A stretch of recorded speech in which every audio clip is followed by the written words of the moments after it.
안녕하세요. 사연에 빠지다의 DJ 민영입니다. 오늘은 하마터면 막장 드라마에 나올 법한 그런 집안에 아무것도 모른 채 시집을 갈 뻔한 사연자님의 이야기인데요. 얼마나 쇼킹한 사연일지 오늘의 사연 함께 들어보겠습니다.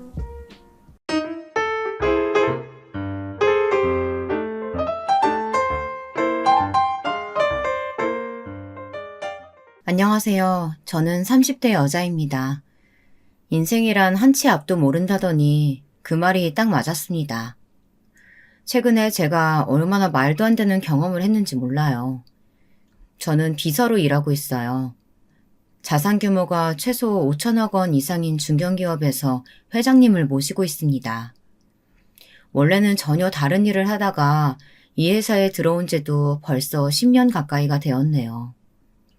가끔 제가 비서 일을 하고 있다는 게 신기할 때도 있지만 그래도 저는 보람을 느끼며 일하고 있습니다. 앞으로도 계속 비서 일을 하고 싶을 정도로요. 그런데 지금까지 일하면서 단 한 번도 느껴본 적 없었던 수치심을 느낄 정도로 힘든 사건이 최근에 있었어요. 오늘 바로 그 사건에 대해 이야기하려고 합니다. 저에게는 이제 만난 지 10개월 정도 된 남자친구가 있어요. 친구들과 여름 휴가 때 놀러 갔던 바닷가에서 남자친구를 처음 만났습니다. 부끄럽지만 흔한 말로 헌팅으로 만났어요. 남자친구는 처음부터 제게 적극적으로 다가왔어요. 휴가가 끝나고 나서도 제게 따로 연락이 와서는 자꾸 만나자고 하더라고요. 사실 저는 연애까지 할 생각은 없었습니다. 휴가지에서 서로 아무것도 모르는 상태로 만났으니 사실 좀 진지하게 만나지기는 꺼려지더라고요. 거기다가 남자친구가 저보다 4살이나 연하이기도 했고 워낙 외모도 호감형이라 여자들에게 인기도 많을 것 같아 보였거든요.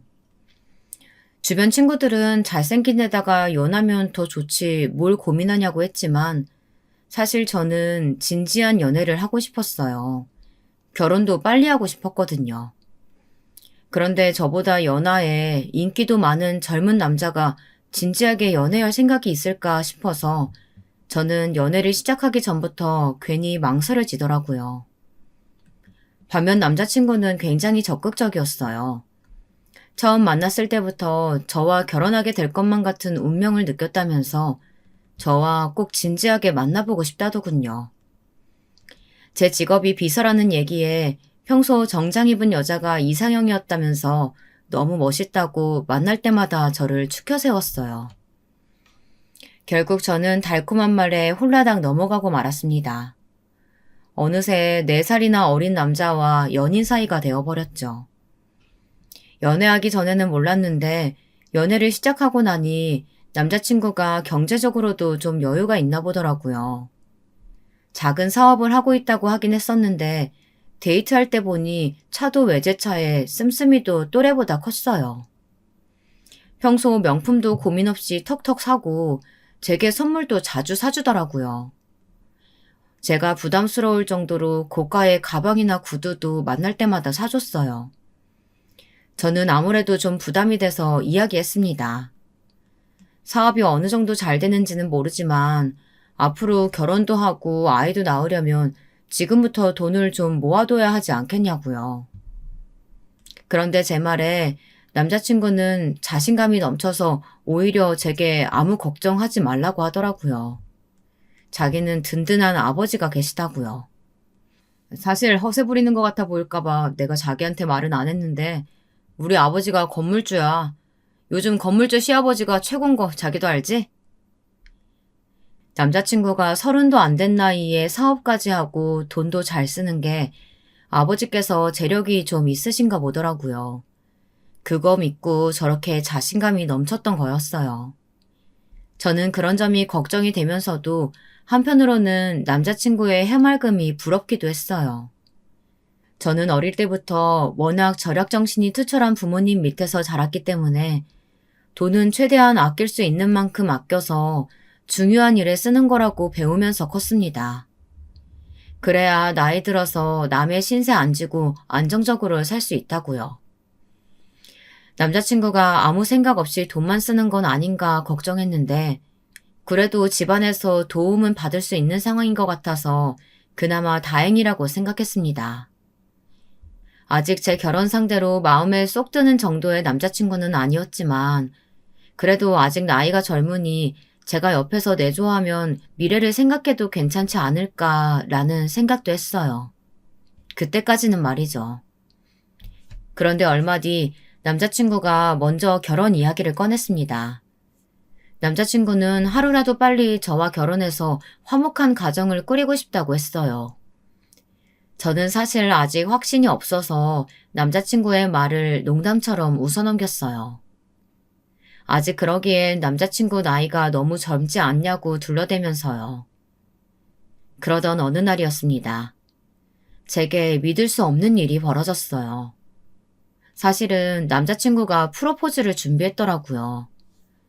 여자에게 프로포즈란 게 얼마나 특별하고 로맨틱한 건지 여러분도 다들 아시죠? 인생에 딱 한 번뿐이잖아요. 남자친구가 불러서 차에서 내려보니 친구들과 결혼해줄래? 라고 적힌 현수막을 들고 트렁크에 꽃다발에 반지까지 준비되어 있었습니다. 그 순간 저는 다이아몬드 반지에 눈이 멀어버렸어요. 그 순간 너무 황홀할 정도로 행복하더라고요. 거기다가 남자친구의 친구들까지 우르르 함께였으니 분위기에 휩쓸려 바로 그 자리에서 프로포즈를 승낙해버리고 말았습니다.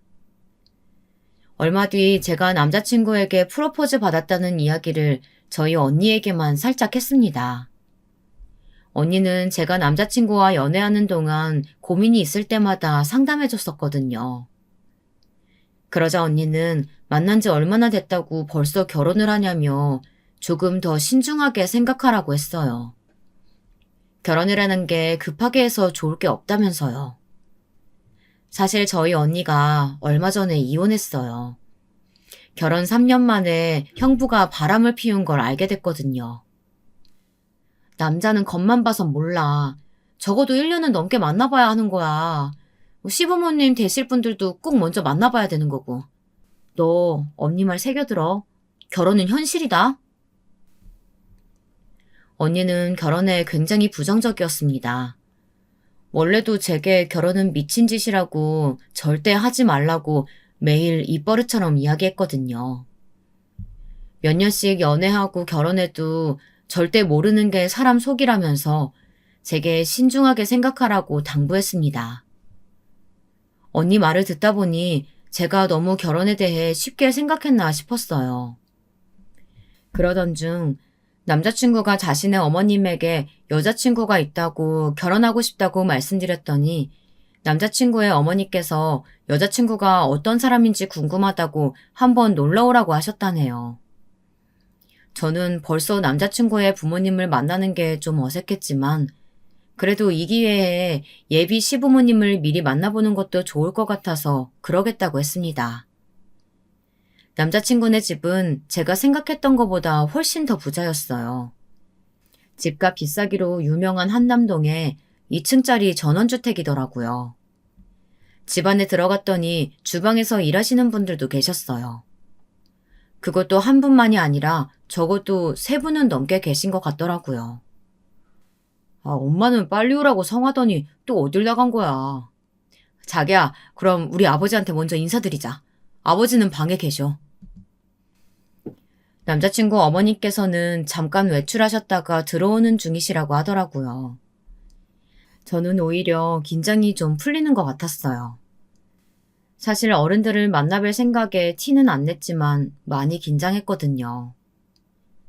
남자친구는 아버지께 인사드리자고 하더니 저를 데리고 1층 가장 안쪽에 있는 방으로 데려갔습니다. 집이 넓고 고급스러운 게 정말 좋아 보이기는 하더군요. 노크하고 방문을 열고 들어갔을 때 남자친구 앞이라 티를 낼 수는 없었지만 사실 놀랐어요. 커다란 방 안에는 병실에서나 볼 법한 침대가 가운데에 떡하니 있었거든요. 그리고 연세가 많으신 할아버지께서 누워 계셨죠. 남자친구 말로는 분명 아버지께 인사드리러 가자고 했는데 언뜻 보아도 80세는 훌쩍 넘어 보이셨어요. 아직 30도 안 된 남자친구의 아버지가 어떻게 저렇게 연세가 많을 수 있을까 싶었죠. 그런데 곧바로 제 궁금증이 풀렸습니다. 침대에 누워 계신 분은 남자친구의 친아버지가 아니라네요. 놀랐지. 사실 우리 친아버지는 나 어릴 때 엄마랑 헤어지셨어. 그리고 몇 년 전에 새아버지랑 재혼하셨거든. 그런데 재혼하시고 얼마 안 돼서 새아버지가 루게릭병에 걸리셨다는 걸 알았어. 그랬구나. 난 전혀 몰랐네. 너무 힘들었겠다. 두 분 사이가 워낙 좋으셔서 그래도 다행이야. 엄마가 지극정성으로 돌보셔서 그런지 그래도 아버지 증상이 더디게 나타나고 있거든. 지금도 간단한 의사소통 정도는 돼. 아버지, 제 여자친구예요. 예쁘죠? 저는 남자친구가 마냥 철없는 부잣집 아들인 줄 알았는데 이런 사연이 있는 줄은 몰랐습니다. 저는 마음이 너무 안 좋았어요. 겉으로 보기엔 언제나 밝아 보였는데 어머니와 단둘이 얼마나 힘든 시간을 보냈을까 싶어 마음이 쓰였습니다. 아버님 안녕하세요. 처음 인사드려요. 저 준우 씨 여자친구예요. 남자친구의 아버님은 저를 보고 웃으셨어요. 그러고는 작은 소리를 내며 반갑다고 하셨죠. 루게릭병 진단받은 지 꽤 오래되셔서 상태가 좋진 않았지만 그래도 혈색이나 표정은 굉장히 밝아 보이셨어요. 남자친구 말대로 어머님께서 열심히 간호하셔서 지금까지 잘 버티고 계신 것 같았습니다. 저는 다른 가족은 없는지 남자친구에게 물었어요.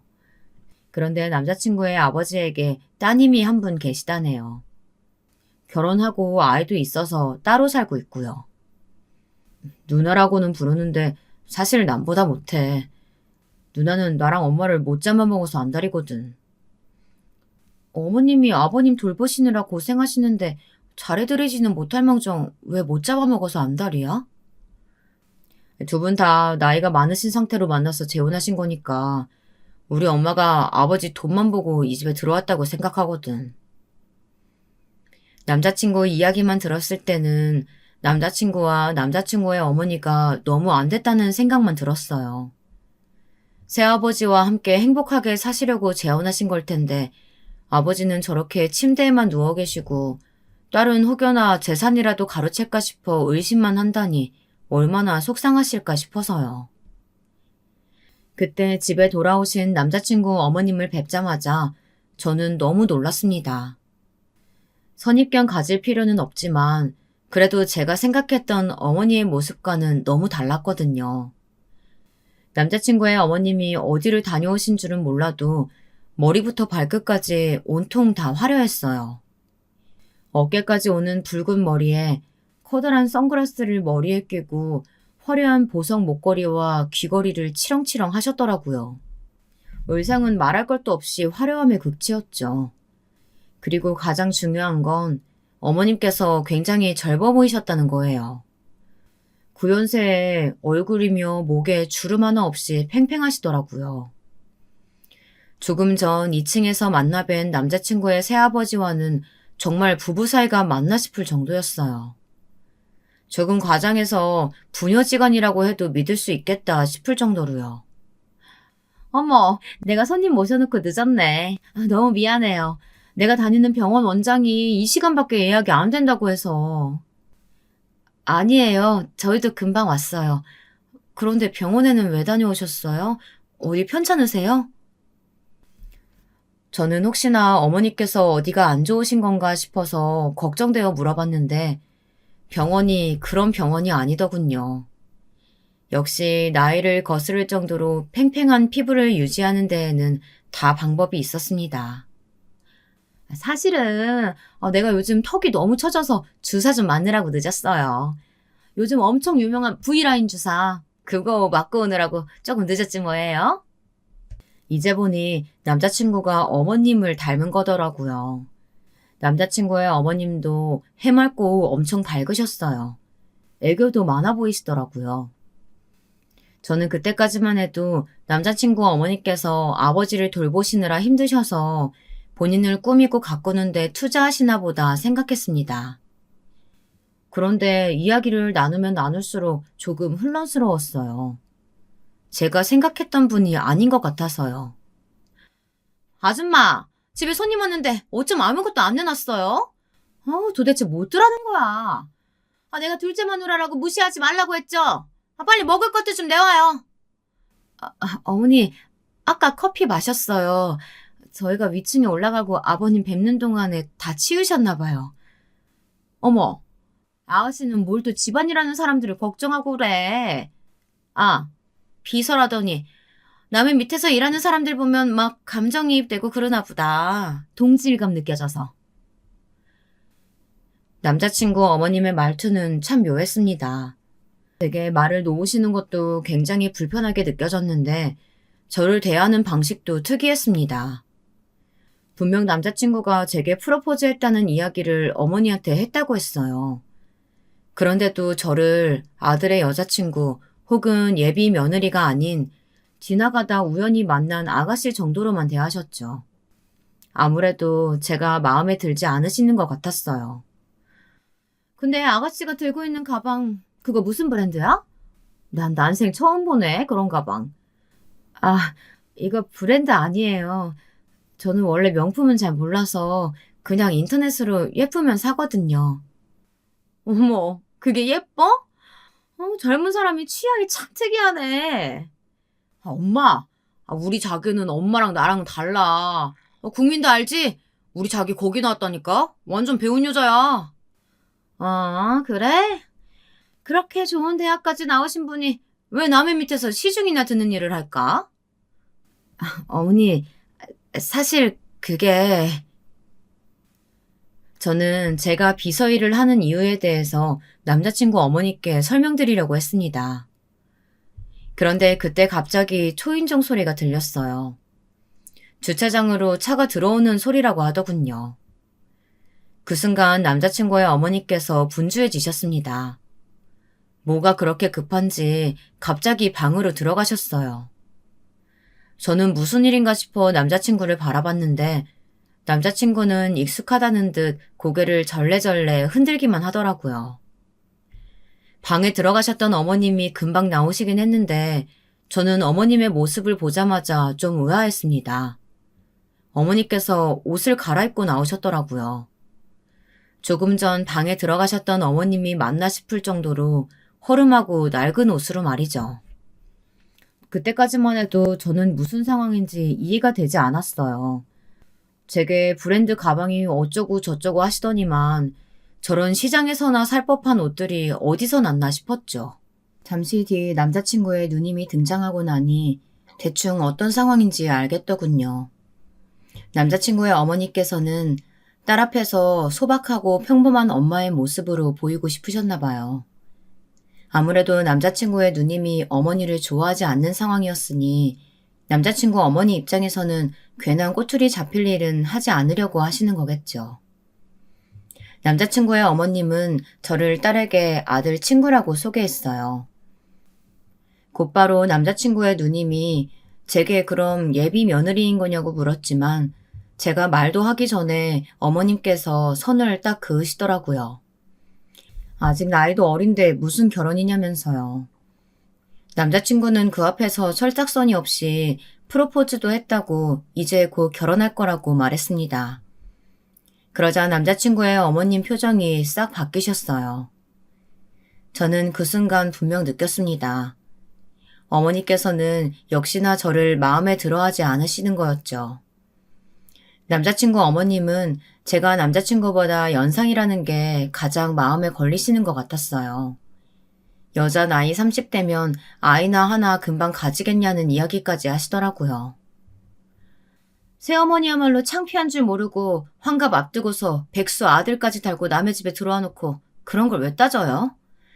요즘 세상에 연상 연하가 뭐가 흠이라고요. 너는 무슨 그런 말을 하니?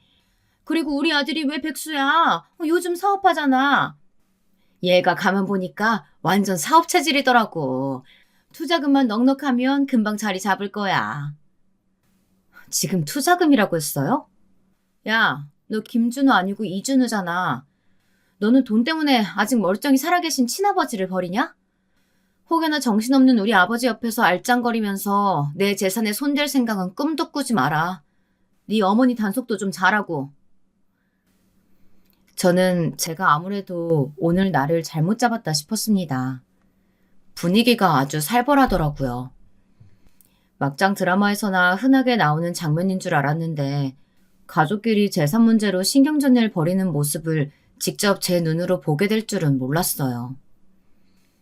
아무리 그래도 제 눈에는 남자친구 누님이 너무하시는 것 같았어요. 제 남자친구가 돈을 달라고 조른 것도 아니고 딱히 잘못한 게 있는 것도 아닌데 뭘 저렇게까지 기를 죽이고 구박까지 하는지 이해가 되질 않았죠. 저는 남자친구가 안쓰러워서 혼났습니다. 아직 남의 집 일인데 제가 나설 수도 없는 노릇이고 말이죠. 남자친구 말이 처음부터 누님은 재혼을 반대했답니다. 남자친구 어머니께서 다 늙은 할아버지랑 재혼하려는 자체가 재산 빼앗으려고 하는 거라면서요. 그래서 재혼 전에 이미 이 집 명의를 누나 앞으로 돌렸대요. 그렇게 해주지 않으면 절대 재혼 허락 안 하겠다고 해서요. 잠시 뒤 남자친구의 누나가 돌아가고 저도 집에 돌아가려고 했습니다. 그래서 어머님께 인사를 드리려고 했어요. 어머님께서는 아버지가 누워 계신 방에 계시더라고요. 어머님은 제가 들어오는 것도 모르고 눈물을 쏟으시며 누워 계신 아버지에게 폭 안겨 계셨습니다. 마치 비련의 여주인공처럼요. 여보, 당신 딸내미가 나한테 하는 거 봤지? 제가 저런다니까. 당신이 빨리 일어나서 나랑 우리 아들 지켜줘야지. 남자친구 어머님의 애교에 아버님은 누워서도 미소를 지어 보이시며 좋아하셨습니다. 손가락까지 까딱거리시며 어머니의 어깨를 토닥여 주시더라고요. 저는 그때까지만 해도 두 분 사이가 너무 좋아 보인다고 생각했습니다. 그런데 저는 잠시 뒤 온몸에 소름이 돋았습니다. 일어나서 저 못된 딸년한테 따끔하게 한마디도 못 해주면서 당신이 무슨 남편이야. 그러니까 그때 말한 그 건물은 꼭 우리 아들 앞으로 해줘야 돼. 알았지? 나랑 약속해. 응?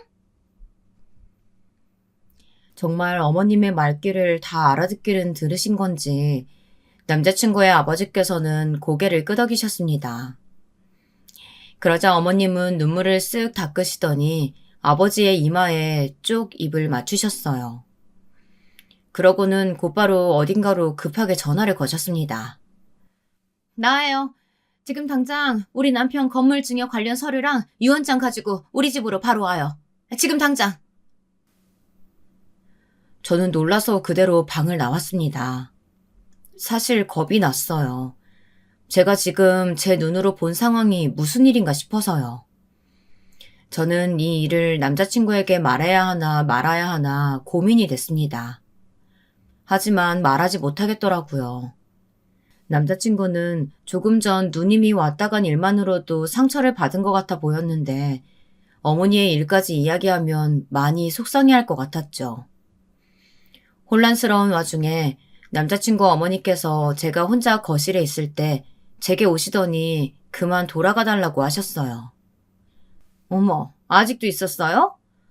나이도 먹을 만큼 먹은 아가씨가 눈치가 없네요. 우리가 집안일로 정신이 없어서 외부인은 좀 나가줬으면 좋겠는데.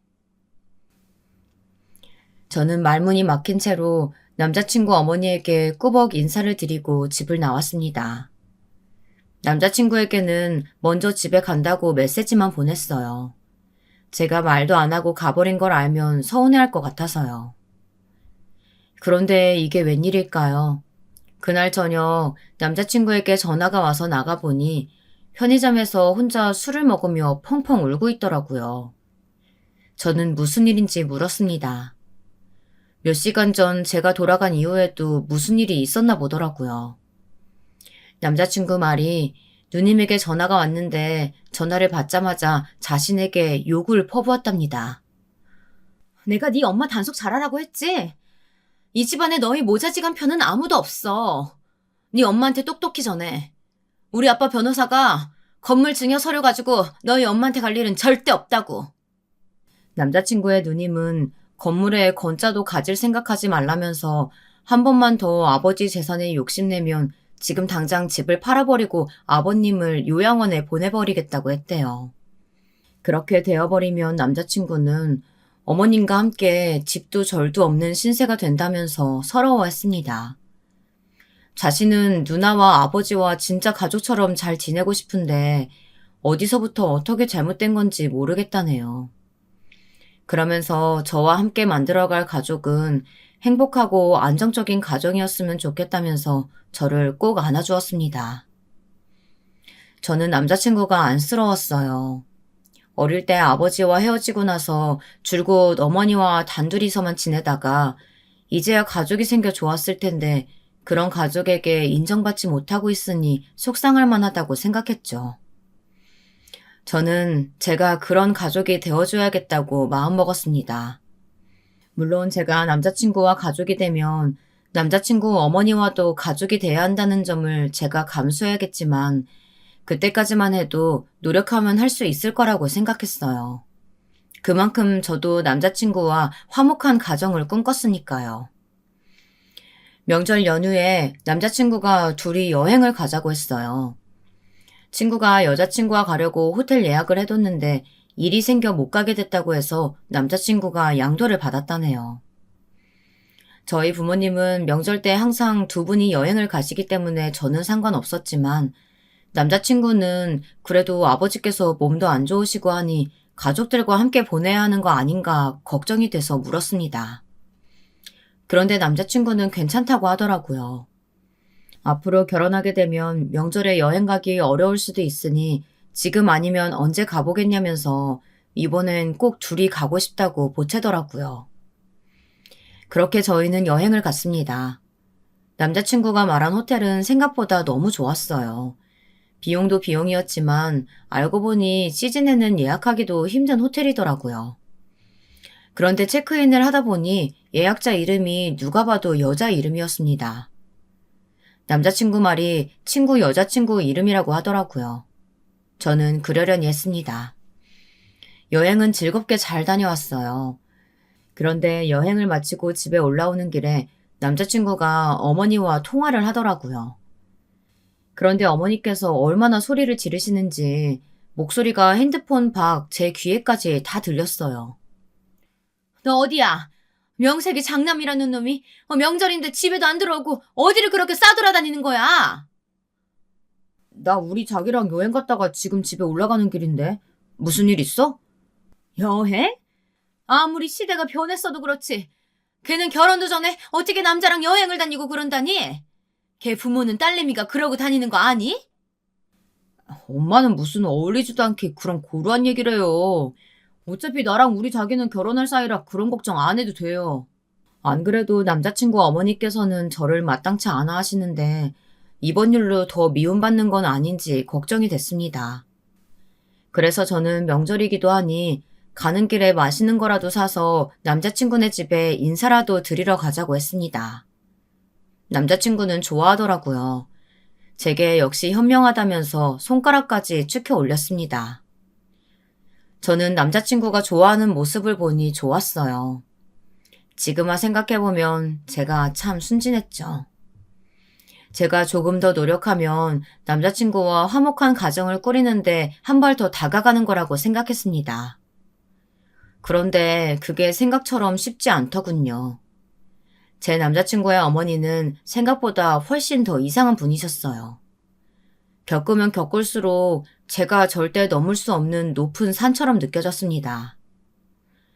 제가 집에 온 게 달갑지 않으신지 남자친구와 함께 들어온 저를 보자마자 인상을 구기셨어요. 저는 한번 꾹 참았습니다. 아들이 말도 없이 명절에 여자친구와 여행을 갔으니 그러실 수도 있겠다 싶어서요. 어머니께서 단 거 좋아하신다고 해서 제가 좋아하는 빵집에서 사온 케이크인데요. 한번 드셔보세요. 어머, 난 케이크는 신세계 백화점 거 아니면 안 먹는데? 아무튼 고마워요. 아줌마, 이거 같이들 나눠 먹어요. 제가 사온 케이크를 보지도 않으시고 곧바로 주방에 계시는 아주머니를 부르시더라고요. 저는 남자친구 어머니께서 저를 왜 이렇게 마음에 들어하지 않으실까 궁금했습니다.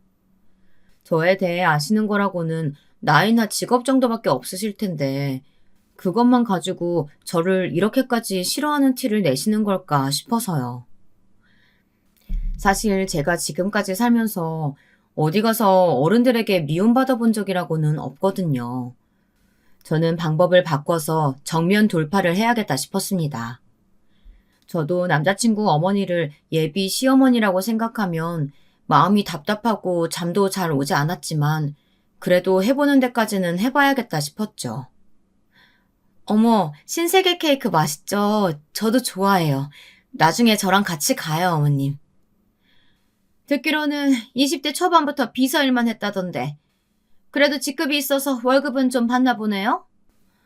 월급쟁이가 그런 비싼 케이크도 사먹는 걸 보면. 계속 듣다 보니 슬슬 남자친구 어머님의 이상한 말투도 적응이 되는 것 같았습니다. 존댓말과 반말을 이상하게 섞어 쓰는 희한한 말투 말이죠.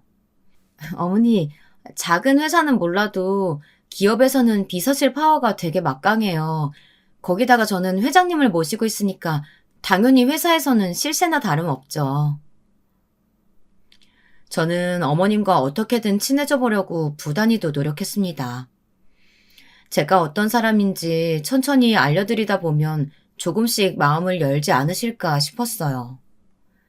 그런데 남자친구 어머님은 전혀 그럴 생각이 없으신 것 같았습니다. 제 말에 자꾸만 피식피식 비웃으셨어요. 콧방귀도 간간히 뀌시면서요. 원래 신협병 걸린 애들이 알아서 회사에 충성하는 거지 뭐. 뭐 그런 충신들 덕분에 회사도 돌아가는 거고. 저도 하는 데까지 해보겠다는 마음을 굳게 먹기야 했지만 기분이 상하는 건 어쩔 수 없었습니다. 지켜보던 남자친구가 아무래도 안 되겠다 싶었는지 제 편을 들겠다고 제 말을 좀 거들었는데 그게 오히려 더 어머님의 심기를 건드리는 일이 되어버렸습니다. 엄마는 평생 동네에서 작은 가게만 하느라 직장생활 한 번도 안 해봤으면서 뭘 한다고 자꾸 우리 자기한테 뭐라고 해. 난 우리 자기가 정장 딱 입고 멋있게 사무실에서 일하는 거 상상만 해도 너무 멋있던데. 너는 사업한다는 놈이 그렇게 사람 보는 눈이 없어서야. 다 늙은 아저씨들 뒤치다거리나 해주는 그딴 게 무슨 직업이라고. 멋있긴 뭐가 멋있어. 순간 저는 제 귀를 의심했습니다. 정말 제게 하는 말씀이 맞나 싶어서요. 기분이 상해서 화를 내야 하는 건 저인데 오히려 남자친구 어머님께서 소리를 지르시면서 화를 내셨습니다. 아버님 약 드실 시간이라 가봐야 하니 제게 그만 돌아가라고요. 아가씨가 자꾸 우리 집 며느리라도 된 것처럼 착각해서 마음대로 이 집에 드나드니까 내가 어른으로서 한마디 할게요. 나는 나이도 많고 평생 열심히 일만 한 아가씨 같은 며느리 볼 생각 없어요. 나는 부잣집에서 곱고 귀하게 자란 아가씨랑 내 아들 이어줄 생각이니까 이제 다시는 나한테 인사하러 올 거 없어요. 어머니, 제가 그냥 나이만 먹은 게 아니에요. 저 그동안 일하면서 번 월급은 그대로 다 모아서 서울에 아파트도 있어요. 그것도 자가예요. 이 정도면 준우 씨에 비해 결혼 조건은 제가 훨씬 좋은 것 같은데요. 그래, 엄마. 난 아직 엄마랑 아버지한테 얹혀 살잖아. 우리 자기 정도면 완벽하지. 그리고 왜 나랑 결혼할 사람은 엄마 마음대로 정해. 난 무조건 우리 자기랑 결혼할 거야. 남자친구의 말에도 어머님은 아랑곳하지 않았습니다. 저는 또 쫓기듯 남자친구의 집에서 나왔어요. 벌써 두 번째였죠. 이 집에서 천대를 당하는 거 말이죠. 저는 마음이 너무 상해서 집에 돌아가는 길 내내 한마디도 하지 않았습니다. 그런 저를 풀어주려고 남자친구는 이런저런 실없는 소리까지 해댔지만 전혀 위로가 되지 않았습니다. 남자친구 말이 어머님은 재혼하시기 전 동네에서 이런저런 장사를 전전하셨대요. 어떨 땐 순댓국도 팔다가 그러다 망하면 또 호프집을 하고 그러다가 새아버지를 만나셨대요. 새아버지가 시장 골목에 건물이 있어서 자주 가게에 왔었는데 사채놀이 비슷하게 하면서 가게 상인들한테 돈도 빌려주고 이자도 받고 했었답니다. 그러다 남자친구 어머님이랑 눈이 맞아 재혼까지 하신 거였죠. 남자친구는 그래서 어머님이 자격지심이 좀 있답니다. 옷이며 말투도 고상해 보이려 노력하시는 거라네요. 저는 그런 걸 다 떠나서 저를 대하시는 남자친구 어머님의 방식이 너무 싫었습니다. 아무리 남자친구가 좋아도 이런 대우를 받으면서 살 수는 없었어요. 저는 고민이 많았습니다. 제가 생각했던 미래와 점점 멀어지는 기분이 들어서요. 30대 중반을 넘어서기 전에 좋은 사람과 가정을 이루고 예쁜 아이도 빨리 낳고 싶었으니까요. 그래서 좋은 엄마가 되고 싶었습니다. 그런데 지금 상황에서는 절대 가능하지 않을 것 같았어요. 남자친구를 좋아하지만 남자친구와 만약 결혼하게 되어도 전혀 화목한 가정을 만들지는 못할 것 같았거든요. 그런데 생각지도 못한 일을 알게 되었습니다. 하마터면 제가 제 손에 든 도끼로 제 발등을 찍어버릴 뻔했지 뭐예요. 저는 이대로 가만히 있을 수는 없었습니다. 그래서 진실을 모두 알리기 위해서 남자친구네 집으로 찾아갔습니다. 연락 없이 불쑥 말이죠. 너 생각보다 보통이 아니구나. 내가 그렇게 알아듣게 말했는데 여길 또 온 거야? 넌 내 아들이 그렇게 좋니? 남자한테 빠져서 네 자존심도 다 버릴 만큼? 자존심이요? 자존심 없는 건 어머님네 모자지간 같은데요. 뭐야? 이게 오냐오냐 봐줬더니만 선을 넘네? 내가 이럴 줄 알았다니까. 네가 내 아들 잡아서 어떻게든 인생 좀 펴보려고 했다가 이제 안 될 것 같으니까 본색을 드러내는 거지. 본색은 이제 어머니께서 드러내셔야 할 것 같은데요. 고상한 척 이제 그만하시고요. 그 순간 예비 시어머니의 눈빛이 획 돌변했습니다. 쨍그랑 들고 있던 찻잔까지 바닥에 던져버리더라고요. 인연이 어디서 보자 하니까 어디서 주제도 모르고 어디 감히 내 앞에서 잘난 척을 해. 그래, 이게 바로 내 본색이다. 어쩔래? 그때였습니다. 급하게 연락을 받고 집에 돌아온 남자친구는 상황을 보자마자 놀라서 어머니에게 그만하라며 제 앞을 가로막았습니다. 저는 제 몸에 남자친구의 손이 닿자마자 온몸에 소름이 돋는 것만 같았어요. 엄마, 이게 무슨 짓이야? 우리 자기 많이 아팠지? 저는 제 얼굴을 쓰다듬는 남자친구의 손을 강하게 뿌리쳤습니다. 그리고 제게 더 이상 자기라고 부르지 말라고 소리를 버럭 질렀어요. 그 순간 제게 성큼 다가온 예비 시어머니가 갑자기 제 뺨을 세게 때렸어요. 짝 소리가 온 집안에 울릴 정도로요. 어쭈 이년 봐라. 내가 너 이럴 줄 알았어. 내 아들이 뭐가 모자라서 니년처럼 나이도 많고 커피 타는 천한 여자애랑 결혼을 하니? 난 절대 너 같은 며느리 볼 생각 없다. 예비 시어머니의 몰상식한 행동에 결국 저는 터져버리고 말았습니다. 오늘의 하이라이트는 조금 더 아껴두려고 했는데 안 되겠더군요. 지금 말 다 했어요? 그래, 말 다 했다. 그러니까 말귀 다 알아들었으면 우리 집에서 그만 썩 꺼져. 너 같은 건 길거리에 나가면 널리고 널렸어. 원래도 제정신 아닌 집구석인 거야 알고 있었지만 이 정도일 줄은 몰랐네. 예비 시어머니는 제 말에 눈을 번쩍 뜨고는 또 제 뺨이라도 내리치려고 하는지 다시 달려들었습니다. 한 대야 어쩌다 맞아줬다고 해도 두 대는 맞아줄 수 없었죠. 더군다나 이런 말도 안 되는 꽃뱀한테 말입니다. 저는 제 얼굴로 날아오는 예비 시어머니의 손을 낚아챘어요. 소시적 유명한 꽃뱀이라길래 돈 냄새는 기가 막히게 맡겠다 싶었는데 이제 감이 아예 떨어졌나 봐요? 나더러 커피나 타는 천한년이라고요? 웃기시네. 내가 모신다는 우리 회사 회장님이 바로 우리 친아빠예요. 제 말에 예비 시어머니도 남자친구도 얼마나 놀랐는지 한참을 멍하니 있더군요. 그럴만도 했습니다. 제가 꽃뱀이라고 말한 것도 놀라웠겠지만 제일 놀란 건 제가 다니는 회사가 저희 아버지 회사라는 거였을 거예요. 지금까지 그렇게 무시했던 제가 회장 딸이라는 사실 말이죠. 자기야, 그게 무슨 말이야? 설마 지금까지 나 속인 거야?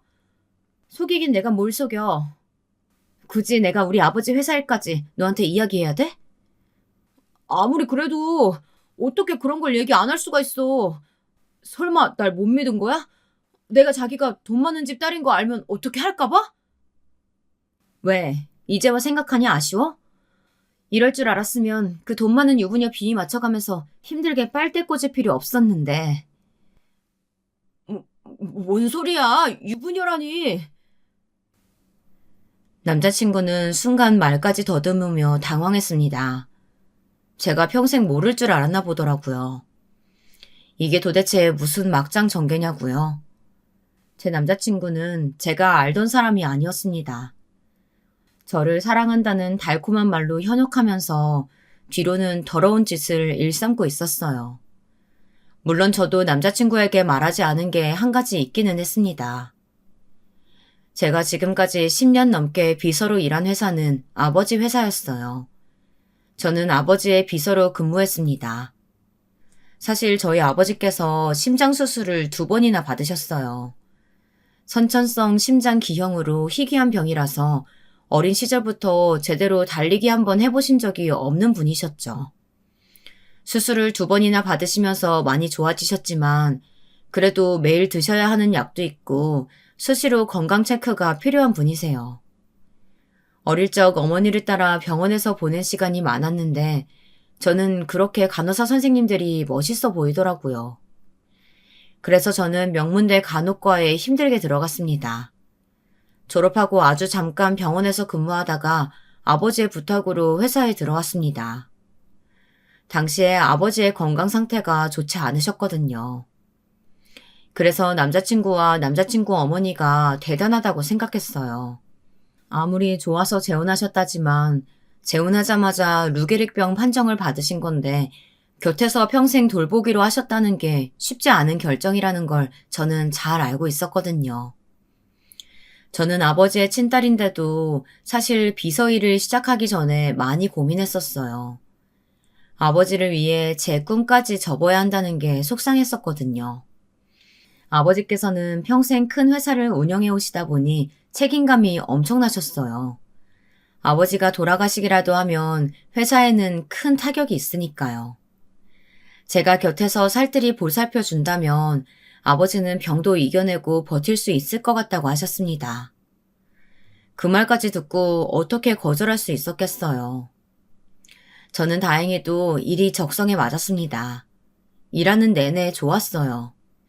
시간이 갈수록 제가 배운 기술로 가장 사랑하는 가족을 돌보며 할아버지 때부터 대대로 이어오신 회사에 이바지할 수 있어서 뿌듯했습니다.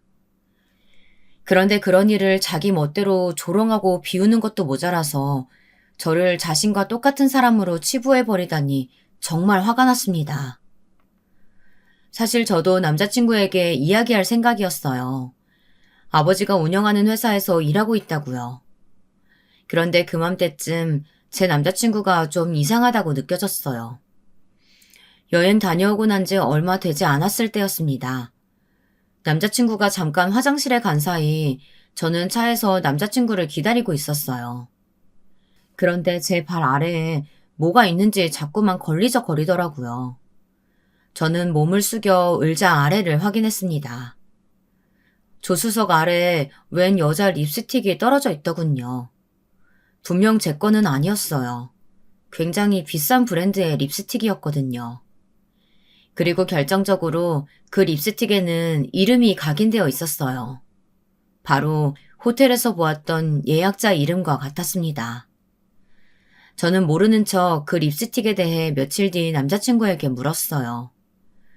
그냥 조수석 바닥에 떨어져 있길래 조수석 앞 서랍에 넣어뒀다고요. 그런데 남자친구는 아무렇지 않게 어머니 거라고 하더군요. 너무 자연스럽게 말하길래 하마터면 저도 깜빡 속을 뻔했습니다. 당연히 그 이름은 어머니의 이름이 아니었죠.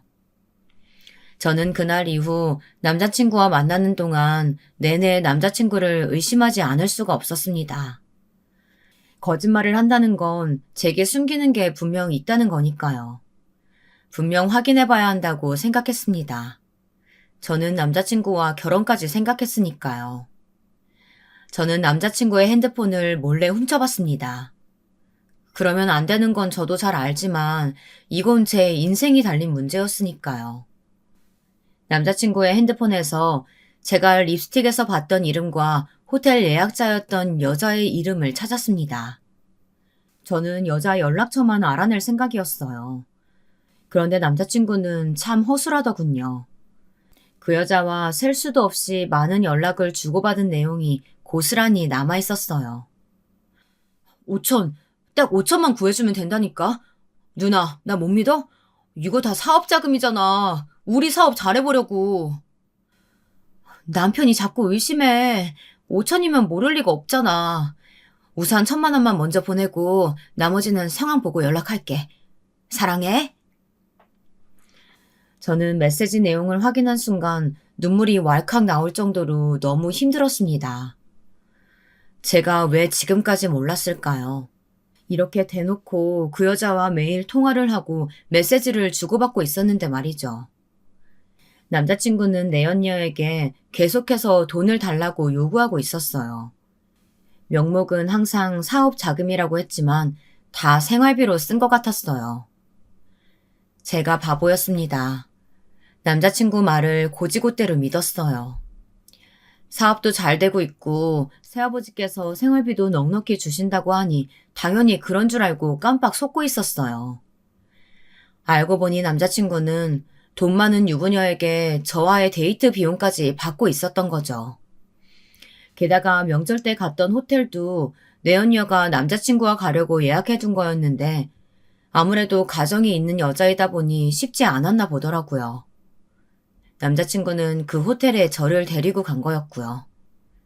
저는 너무 수치스럽고 소름이 끼쳤습니다. 지난 1년 동안 제가 뭘 했나 싶더군요.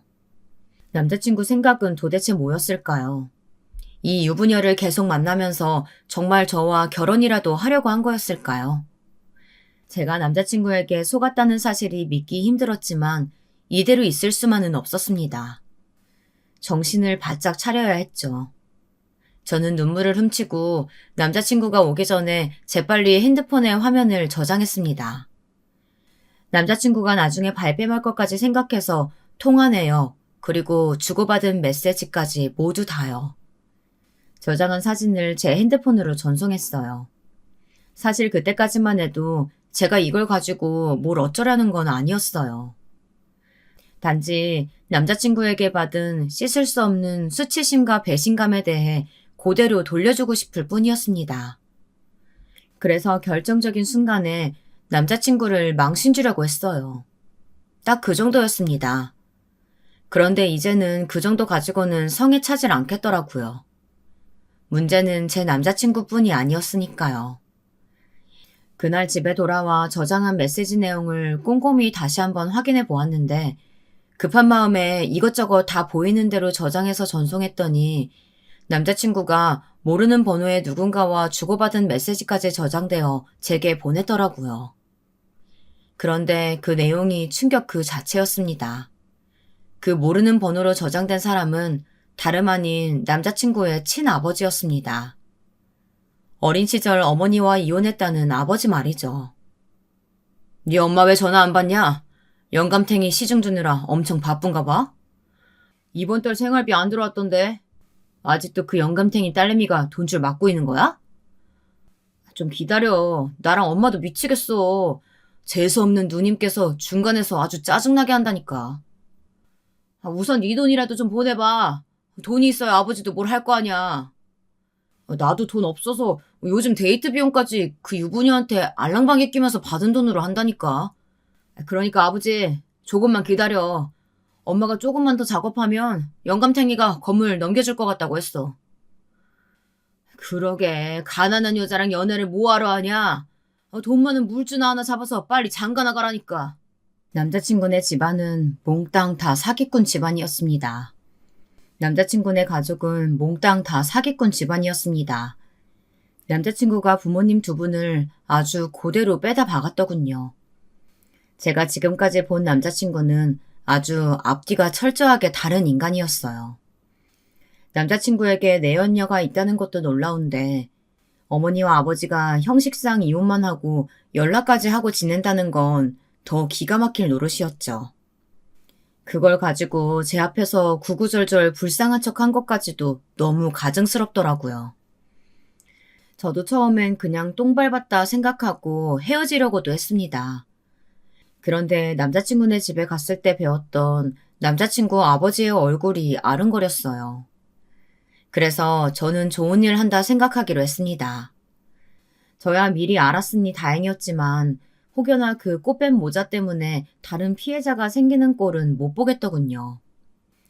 생각보다 일은 간단했습니다. 제 핸드폰에 저장된 사진과 메시지 내용을 모두 남자친구의 누나에게 보냈습니다. 그 연락 한 방에 모든 게 해결되더군요. 이제 바로 제가 준비한 이벤트를 보여줄 시간이었습니다. 아직도 제가 회장 딸이라는 사실에 놀라서 정신 못 차리고 있는 남자친구와 남자친구 어머니 앞에 드디어 남자친구 누님이 나타나셨습니다. 남자친구의 누님은 성큼성큼 다가가 어머니 얼굴에 웬 봉투를 던졌습니다. 누나, 이게 뭐 하는 짓이야? 우리 엄마가 얼마나 고생하는데 어디서 뭘 듣고 이래? 누나? 이 꽃뱀 아들 새끼 주제에 어디서 소름 끼치게 나더러 누나래? 그래, 하긴 네 말대로 고생은 고생이었겠더라. 두 집 살림하느라 아주 정신 없었겠어. 남자친구는 누나가 던진 봉투를 열어 안에 든 내용을 확인했습니다. 사진이 우수수 떨어졌어요. 남자친구의 누님은 제가 보낸 메시지 내용을 보고 바로 어머니 뒤에 사람을 붙였더라고요.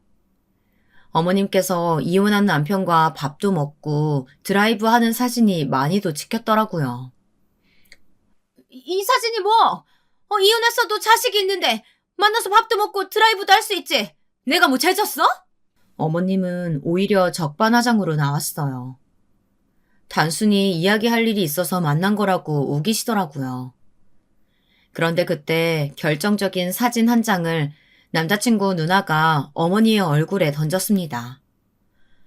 요즘은 이혼한 부부끼리도 모텔도 가고 그러나 봐?